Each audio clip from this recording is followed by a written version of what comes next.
గ్రామ పంచాయతీ నిధుల కోసం ఆందోళన చేస్తున్న సర్పంచ్లను అరెస్ట్ చేయడం అమానుషమైన చర్య అని టీడీపీ ఎమ్మెల్యే గోరంట్ల బుచ్చయ్య చౌదరి ఆక్షేపించారు. ఆంధ్రప్రదేశ్లో అరాచక పాలన కొనసాగుతోందన్నారు. కేంద్ర ప్రభుత్వం నుంచి పంచాయతీలకు వచ్చే నిధులను జగన్ దారి మళ్లించారని ఆరోపించారు. అరెస్ట్ చేసిన సర్పంచ్లను వెంటనే విడుదల చేయాలని బుచ్చయ్య చౌదరి డిమాండ్ చేశారు.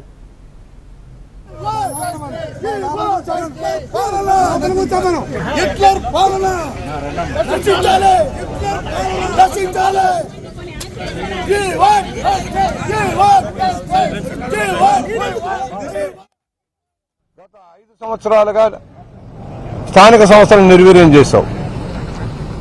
కేంద్రం ఇచ్చే నిధులన్నీ కూడా పక్కదారి పట్టించావు. కరెంటు బిల్లుల పేరుతో వాళ్ళ దగ్గర గోల్డ్ ఒడగొట్టి డబ్బు తీసుకున్నావు. స్థానిక సంస్థల పన్నుల ద్వారా వసూలు చేసుకున్న డబ్బు కానీ మైనింగ్ సెస్ కానీ అన్ని రాష్ట్ర ప్రభుత్వం కబ్జా చేసేసింది. ఫలితంగా కనీసం ముగ్గు వేయలేని పరిస్థితి, జీతాలు ఇవ్వలేని పరిస్థితుల్లో పంచాయతీలు ఉన్నాయి. వాళ్ళు ఎన్నో రోజులుగా ప్రభుత్వాన్ని విజ్ఞప్తి చేస్తున్నారు, మా నిధులు మాకు ఇవ్వండి.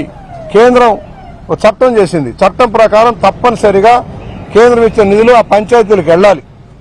కానీ ఈ ప్రభుత్వం మొండికేసి కేంద్ర చట్టాలను కూడా ధిక్కరించి మొత్తం నిధులు వేల కోట్ల రూపాయలు అమృత్ పథకంలో డబ్బులు, లేక జల మిషన్లో డబ్బులు అన్నీ కూడా ఏమైపోయినా తెలియని పరిస్థితి.